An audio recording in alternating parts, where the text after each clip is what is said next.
So, on to episode 5. Now this is where I liked the sitcom the best, as I found the comedy here to be the most tolerable and not as irritating. I also liked how the episode interchanged between the sitcom and everyone else. We also get this awesome scene where Wanda breaks character and comes out and speaks to everyone. She also has a Sokovian accent back, which did confuse me a little, but I realized that maybe whenever she's angry she slips into a Sokovian accent. Regardless, this scene was still awesome, and a Sokovian accent makes her even more intimidating. Here she comes across as a completely different person, as if she has finally gone crazy. We also see how Wanda's controls are slipping and there are glitches across the episode, and even Vision starts to realize it. And throughout the episode we see Vision beginning to realize that all of this is fake, and hearing his co-worker being in immense pain was actually kind of disturbing. It just shows how evil this whole thing is. And Vision sympathizing with him and trying to stop Wanda from causing further pain actually develops his character a lot. Heck, this makes him a far more fleshed out character than he ever was, which in turn has made him a much stronger character. And I also really like the part where he finally gets angry on Wanda. We see how mad he is about the pain that Wanda is causing to others.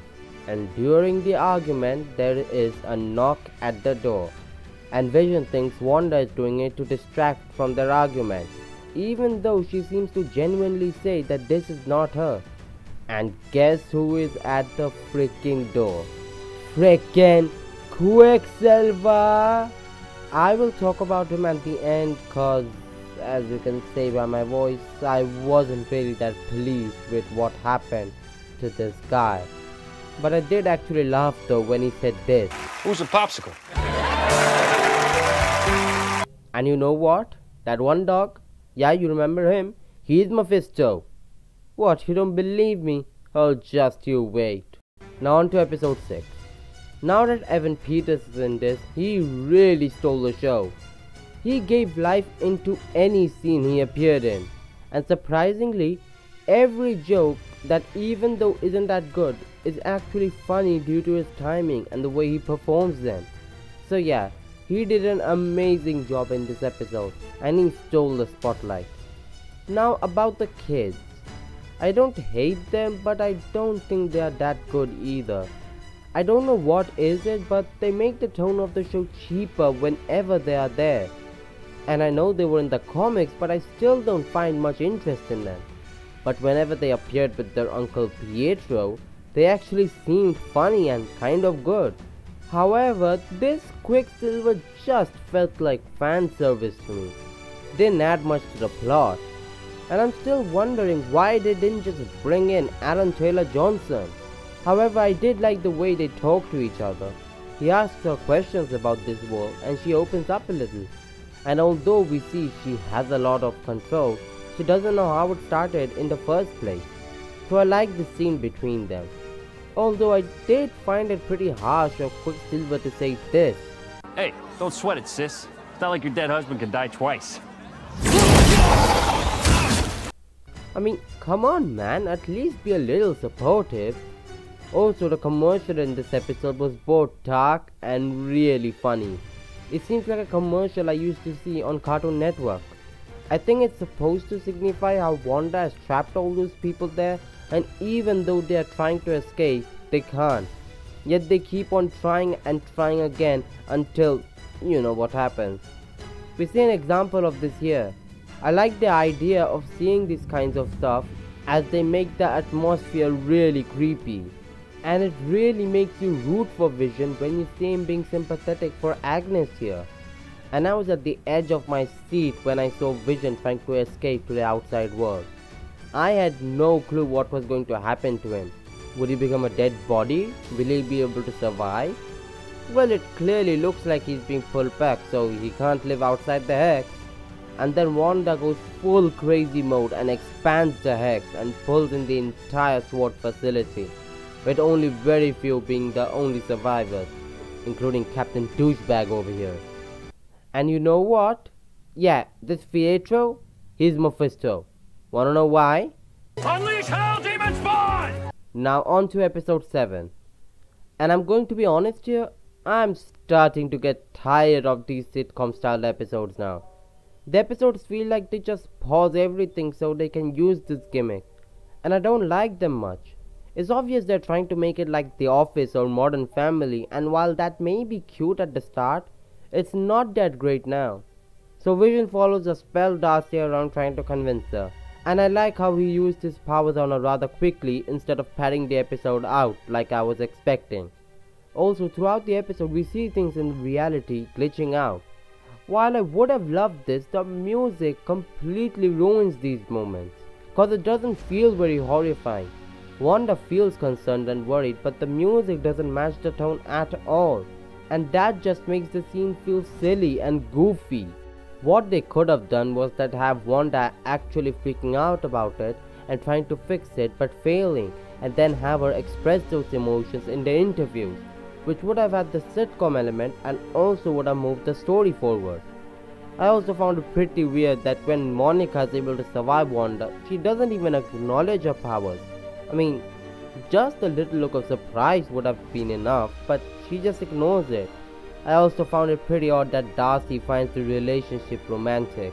Yeah, because having an amnesia husband, slaving an entire neighborhood, and not even knowing what the hell she herself is doing. Sounds very romantic, doesn't it? And you know how I said they didn't pad out this episode with Vision and Darcy? Well, they now force them into a road trip. Hey Vish, you might have forgotten this, but you can literally fly. It just wastes time.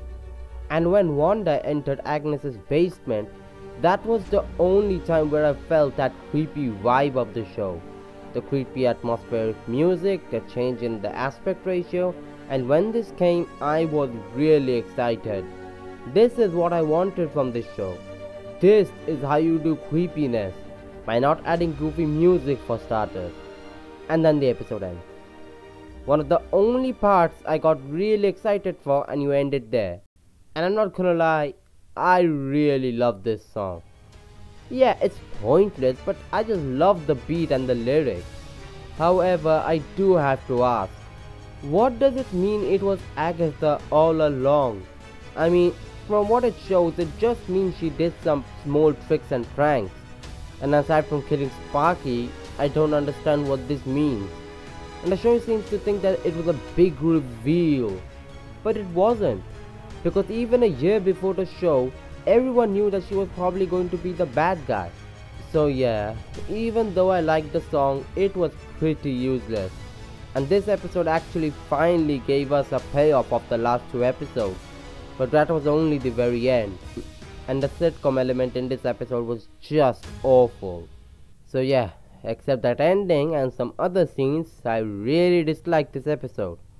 You would expect this to be an important episode as it had the big reveal, but it was just 3 minutes of actual story. The rest was just filler. Now on to episode 8. And I'm going to be honest, I freaking loved this episode. It's one of the only times the episode decides to go serious, and it was done very well. It told the story in a mature way, and as a result, that made the episode more investing and more emotional.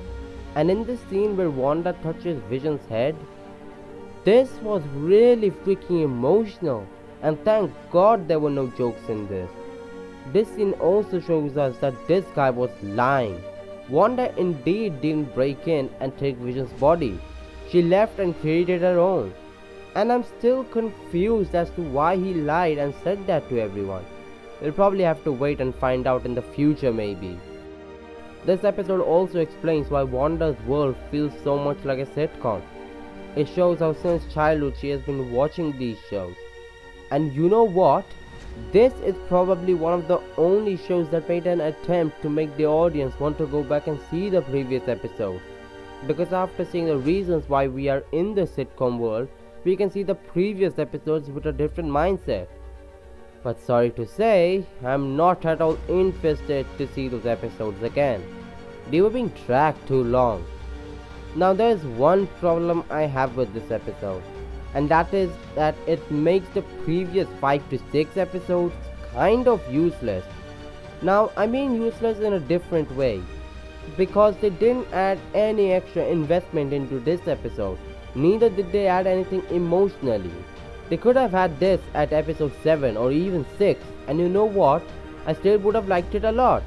Just remove one of the black and white episodes and jam it into one, push all the others back, and have the entire Monica thing happen in episode 6's beginning. And to do that, you could have made it into a 45-minute episode, which if used properly, could have probably been done. And boom! Over 30 minutes saved. But as it is, for stretching the sitcom stuff for 7 episodes, ended up not making you feel more emotionally invested for Wanda in this moment. We just kept on getting build up episode after episode, and the payoff didn't seem to get any better. So overall, it was basically an experiment. Not just this, but the entire show in general. The sitcoms that overstayed their welcome, you don't even need them to understand Wanda's emotional state. This scene by itself was already very emotional, and the previous episodes did not amplify that in any shape or form. The sitcoms really lacked any purpose emotionally, because they're supposed to make a scene like this more sad, but they just didn't. They overall had no effect on these fantastic scenes. So yeah, I really loved this episode, and I really benefited from lessening the comedy and just applying it at right moments. All the other episodes had moments which were bad, good, and maybe really good, but they were never as fantastic as this. I don't really have much else to say. This was a really beautiful episode, and is the best episode of the series, hands down. Now on to episode 9. And man, sorry to say, I didn't like it. Not because of No Mephisto, I wasn't expecting him to appear either, and not because of the boner joke, but I'm really angry about that one. So with the last episode involving a lot of Wanda's trauma, I remembered something. This episode had a lot of things that needed to be done. Will it be able to pull it off? Well, it's Marvel, so I wouldn't worry. Turns out I put my faith in the wrong hands. You see, because there were so many things to wrap up and also to end the storyline well, it became too messy. While emotionally it was really good, it was still too messy. It was a mediocre ending to an otherwise pretty good show. So let's get on to the story first. Agatha, whose motivation is really weak. She just wants Wanda's powers, but hey, you could use her to amplify Wanda's grief. You also have Monica, who's trapped in the house with Pietro. Monica had gotten really silent towards the end of the show, but hey, she may do something really important or contribute to the storyline, or maybe even sympathize with Wanda. You also have White Vision and that fake Pietro. They could be involved into Wanda's life and how she is now accepting the fact that both of them are dead, and she should try to move on. But no, they did all of that in the most mediocre way possible. Now I know Marvel isn't known for being really risky or creative. The most creative stuff are usually prevented from going too outlandish. I think the last most creative movie was probably Thor Ragnarok, where they just went full out with Taika Waititi. And this show was pretty risky. It started off with the sitcoms, which even though weren't that good, was still something unique. But the ending was basically the usual Marvel style ending, which I didn't really like. Agatha is not that great of a character, or a villain. The only reason why me and so many other people liked her so much is because of Catherine Hahn, who does the best with what she was given. I bet you without her, she would have just been another one-off villain. That just goes to show how talented of an actor she is. So, since the character isn't very interesting, when we find out about her motivation, it doesn't leave any impact or does anything really. The real villain of the show is Wanda herself. I would have loved it if the show was made by making Wanda her own villain, that she has to face the trauma and damage she has caused. As in, there is no true villain in the story. That's what the villain should have been. Alright, now Monica.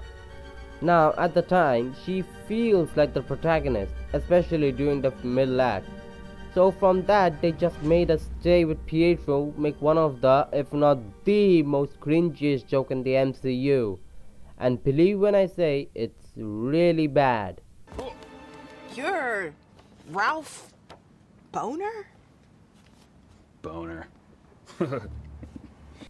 Ralph Boner. Get some help.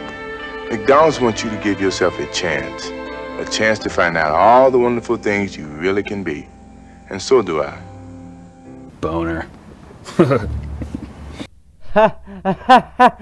Oh God. Okay, let's be honest. People saying that Ralph Boner ruined the entire show, just calm down for a second, man, and drink some cool water. But that being said, I was one of them for about an hour until I got to clear my head a bit. But saying that I'm still disappointed would be an understatement. And don't tell me that, oh, why would you even think or have such expectations about this? No, just no. Marvel knew exactly what they were doing when they cast Evan Peters as Pietro. It was to get those reactions, to get people making theories about the multiverse and X-Men and all. Heck, the Multiverse of Madness and No Way Home, which apparently has the Spider-Verse, follows up on this. So that just made people even more hyped up.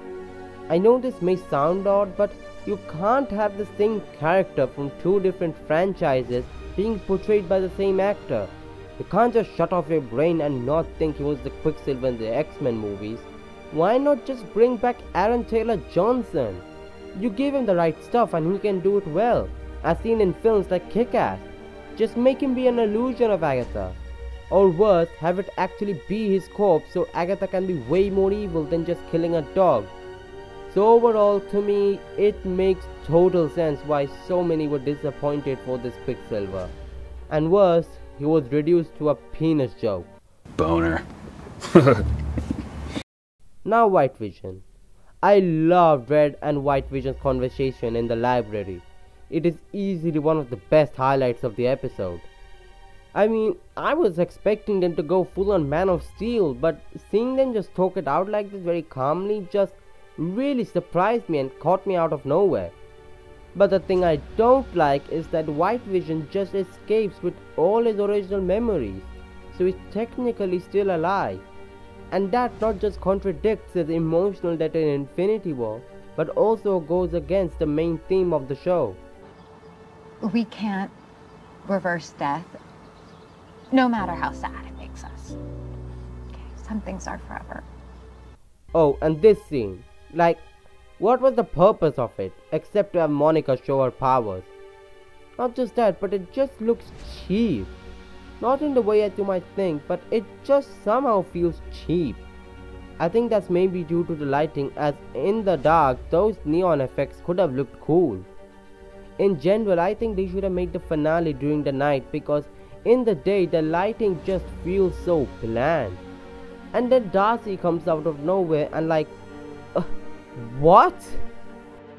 Also, like I said, I didn't really like Monica, but this line really pissed me off.